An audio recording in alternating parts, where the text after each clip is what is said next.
Allez, bonjour Madame Adin. Bonjour, alors. Vous voulez qu'on rentre? Comme vous voulez. Ça dépend de ce que vous voulez Moi, dire. ça me va très bien. Vous allez blaguer longtemps? Vous commencez par quoi? Par mon âge. Par bonjour. Mais avant, je m'appelais un très joli nom, Soleillac. Mon grand-père, déjà, il s'appelait comme ça, quoi. On a appelé quelqu'un Soleillac parce qu'il est toujours au soleil. Moi, je suis née dans un pays minier, à Molière-sur-Cèze. On était toujours noirs comme du charbon le matin.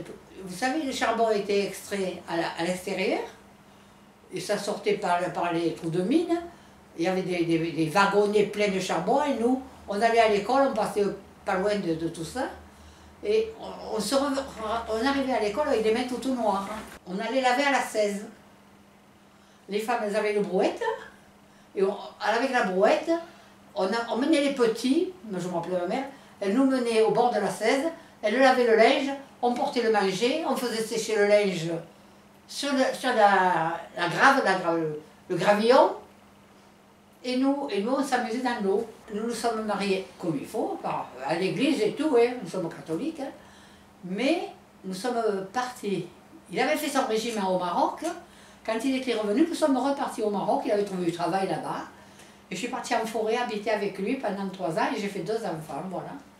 Alors, si vous voyez la baraque où j'ai eu mes enfants, vous seriez mort. Il est là-haut, en photo, dans une baraque en bois, sans eau, sans électricité. Et au bout de 3 ans, nous sommes revenus en France, pour des raisons familiales. On a repris un commerce dans le Gard, à Molière-sur-Cèze. J'ai vendu de l'essence, et puis on a acheté un commerce à Arles. Voilà. Et à Arles, on a le commerce.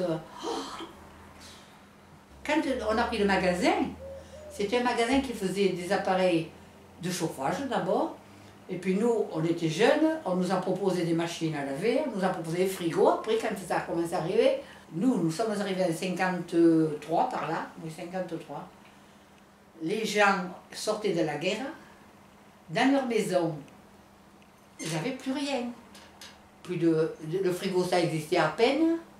Et puis ils n'avaient plus rien, pas de chauffage, pas de... Ah, on vendait à tour de bras, à tous les deux avec mon mari. On ne s'arrêtait pas. On avait un magasin de rien du tout. On n'a pas fait fortune, mais on a bien gagné notre vie. Mais on travaillait tous les deux. On a travaillé. Moi, j'ai mal au bras. Hein. On était des spécialistes de Connor à l'époque. Ah, c'était marrant. Connor, la marque du confort, on chantait. Devant le magasin, un magasin de rien du tout, hein, comme pas grand. On mettait une machine devant et il faisait chanter les gens qui passaient. La rue Gambetta. J'étais dans cette rue. Autrement, tout le monde passait là-devant. Eh bien, vous savez, on en a vu des voitures. Hein. Mais le ménager, ça veut dire, vous aviez quoi comme... Les cuisinières, les frigos, les poêles à charbon. À charbon, ils se faisaient encore. Les mazoutes qui commençaient, les poêles à mazout qui commençaient. Tout le petit ménager qui maintenant a évolué, que c'est les grandes surfaces qui le font. La machine à laver, ça a été une rencontre formidable. Si vous avez vu mes yeux, quand j'ai vu que le linge se lavait dans un truc comme ça, ah non! Et bien quand j'ai vu ça pour la première fois, ça a été quand même quelque chose.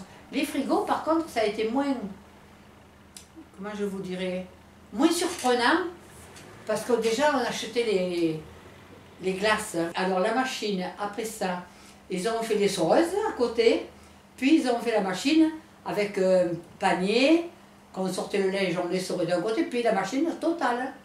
La machine qui lavait le linge, qui les sorait, la machine à laver de maintenant, quoi. Elle n'a pas évolué tellement, la machine maintenant. Hein. Au moment de Noël, qui se fait d'ailleurs, je crois, à peu près toujours, on allait faire les lotos. À l'époque, on nous donnait poules vivantes, on nous donnait... je sais, quand on gagnait quelque chose, c'était vivant. On avait gagné une coque. Seulement, il y avait un grand jardin et un cabanon. Et on mettait nos coques là. Les voisins, il y a un voisin qui était venu nous faire une sortie. Il travaillait de nuit et le jour, il dormait. Mais le coq, est-ce qu'il le savait? Oh là là, ce coq, là j'y pense. Le voisin venait nous chicaner pour le coq. On en a fait des trucs, croyez pas. Oui, on en a fait.